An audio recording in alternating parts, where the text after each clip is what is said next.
I'm John Benedetti. I'm the owner and winemaker for Sante Arcangeli Family Wines.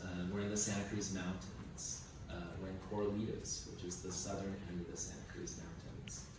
Santa Cruz Mountains is a really long appellation. It's defined by elevation, and that is because it has to do with proximity to the fog, from the ocean fog, because we're coastal. So we want to be up above the fog just enough to stay cool, but be sunny enough to avoid issues. So Split Rail Vineyard is in the southern corner of the Santa Cruz Mountains. It's an old vineyard. It's 40 years old, which is one of the oldest vineyards in the Corralitos region. It was part of David Bruce's estate in the 80s and 90s, and he planted it. It sits right on the San Andreas Fault, which Ray and I have talked about in the past.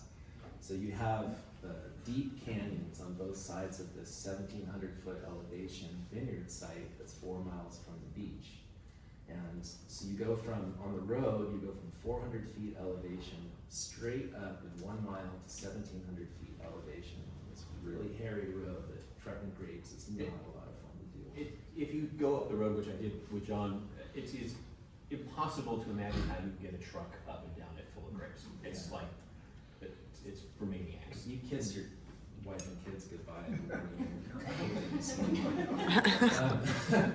But that proximity to the fault has us, we're on a Carissima formation, which is sandstone and clay with marble underneath. And then you can almost throw a rock at the Franciscan formation, which is on the ridge adjacent to us. Probably, I don't know, what would you say, like less than a quarter mile from the vineyard. And so there's a lot of soil variation, a lot of interest in the soil. The Carissima is like an old, just inland from the ocean lake bed that's been pushed up. The vineyard itself is ringed by redwoods and madrones. It's something that David Bruce used to look for Pinot and Chardonnay plantings, because redwoods kind of make their own weather. They like coastal fog. They collect the fog and then they rain it down on their roots to water, they irrigate themselves. But madrones like heat. Madrones like that dry heat. And where you have a balance where the two can thrive, you might have a good site for Pinot Noir and Chardonnay. And the vineyard is half and half. And when I first encountered it, I've had the Sante label for 17 years. I encountered Split Rail Vineyard 15 years ago. David had pulled out, and it had been purchased by another family, and I kind of stumbled across it. And lucky for me, but I didn't know any of the history of it. I dove in and with a focus on Pinot. And later to find out that David had pulled out because he couldn't figure out the Chardonnay from the vineyard. This is in the early aughts when he pulled out. He was trying to make these big, fleshy California Chardonnays at the time. And the vineyard said, I don't think so.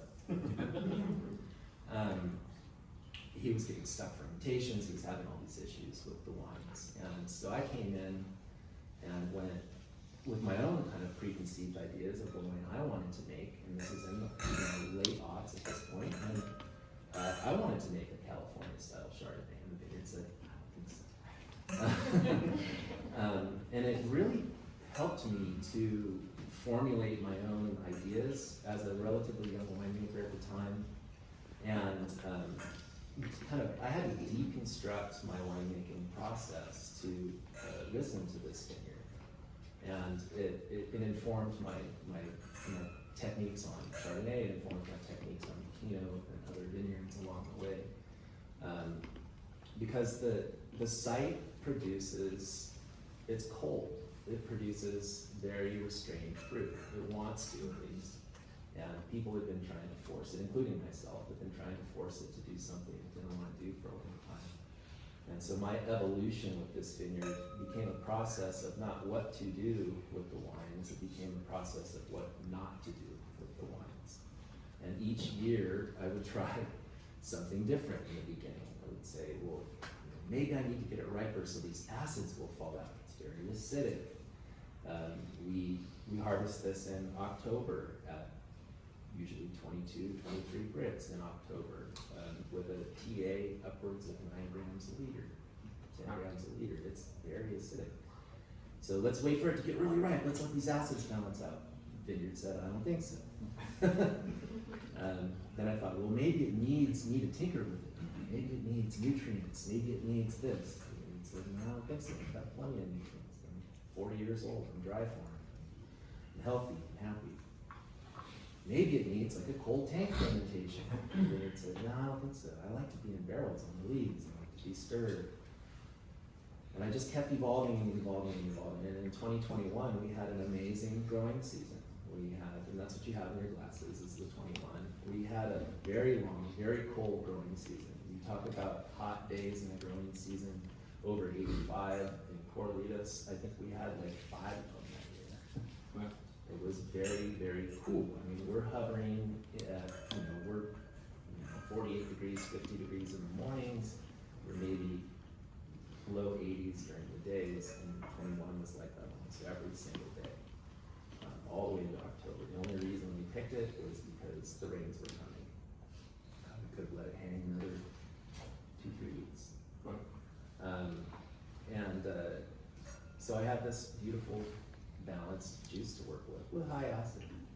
And by that point, I had kind of removed my own ego and dogma from the winemaking process, and I just kind of let this one be. Some of it went into a tank, which I did. I used a cultured yeast in that, which likes a cool ferment. The rest of it just went into barrels. A lot of it was native yeast. I used Amides Lucif barrels, and Thibaut Montimard makes me some barrels from Beaujolais and Barren Forests, which I use for these. It's got about 20% new wood on it. It went into barrels as clarified juice, and it stayed there until 2 days before bottling. And we took the crossflow, filtered it, and bottled it, and stayed on the lees the whole time, with quite a bit of bottomage in the beginning, the first few months. And then after that, it's just stopped and kind of left alone. And this was released. This was released. It was 11 months élevage and then 6 months in bottle prior to release. Yeah. So pretty quickly thereafter, and it was a really great lesson that the vineyard taught me, and it taught me as a winemaker to not be dogmatic, try and get my own ego out of the winemaking process, and just try and step back and let the site dictate the processes that are undergone during the winemaking process. And so I think overall, as a relatively young winemaker in this group, I've learned a lot from this vineyard, and it's why I like to show it, because there's this real story behind the evolution of my processes as dictated by the site. It is one of the interesting things when we're talking about comparing moving from Burgundy to California by way of Oregon. If you're looking at Pinot Noir, Carrot, or you're looking at this ship from a crew, these are sites that have been farmed for hundreds and hundreds of years, and there's an accumulated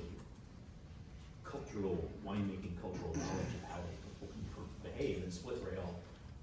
There's no like logbook of what works. There's no roadmap. It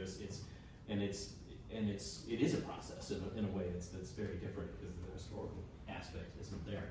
I think this wine's drinking great. I also think we talked about this a little bit. Hang out last night. Talked about a little bit about how you're on 23 now. 23, yeah. Yeah. So this is 2 years of it.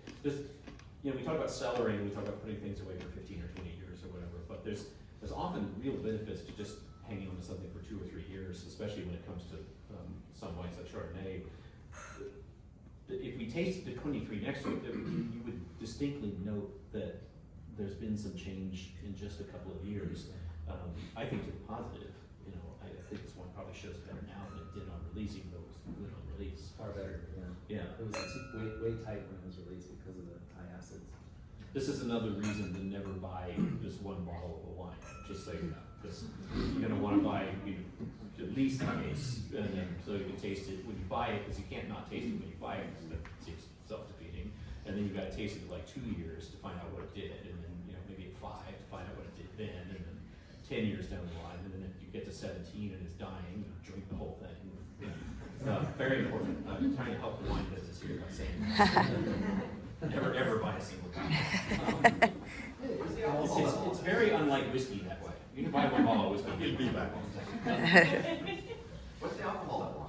This is, I'd have to look at my notes, but I think this one is 13.2, 13.3. It was picked at 22 bricks. It is that same high acidity. It's that same. Yeah, I mean, our pH, I think our finished pH on this is 3.35. It's about the same. Yeah. Something about that range, and that's, that's just its natural way. It went through about 80% of malolactic fermentation. Split rail vineyard, she decides, and there's so much acid and so much malic acid in this mountain site. Malic acid is like green apples. Malolactic bacteria converts it into lactic acid, which is like cream or butter. And this won't always finish malolactic fermentation because of its high acid content. And this one went through 80%, and it just settled done. And I let it be done. So we do have high TA in this one.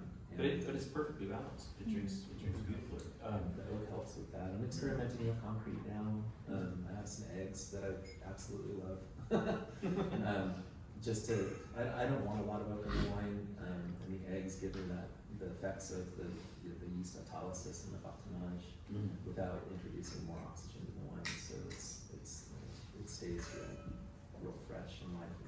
I'll get to the question in just a second, but I will say that you go up that crazy road to get to split rail, which it is a crazy road, and then you get to split rail, and what John says is, well, the best way to see it is if we climb up this rickety ladder on top of this basement, falling down hill. And it is true, it's an amazing view over the vineyard, but you're sort of like, what? This is like the vineyard of death. I love dying on the road, I'm gonna die falling off the ladder, or the building's gonna collapse By the underneath time me. you were there, the old guy who used to shoot at us was dead. Yeah, that's good. Yeah. That's good. Yeah, so that doesn't have the old guy who shot it. The guy who planted the vineyard, his name was Ron Thomas, and he planted it with Greg Stokes for David Bruce. He was my good friend, and he lived at the top of the vineyard in a house, and he would occasionally just fire a few rounds off of his old Ithaca side-by-side Ember Fudd gun, just to let people know that he saw them. I knew it was me. He would just, and he'd do this hillbilly yell, and Which does let you know that he saw you, but also makes you feel he's going to kill you. he was an interesting Mountain. You had a question? Yeah, no, I was going to say again, yeah, beautiful wine. I love that.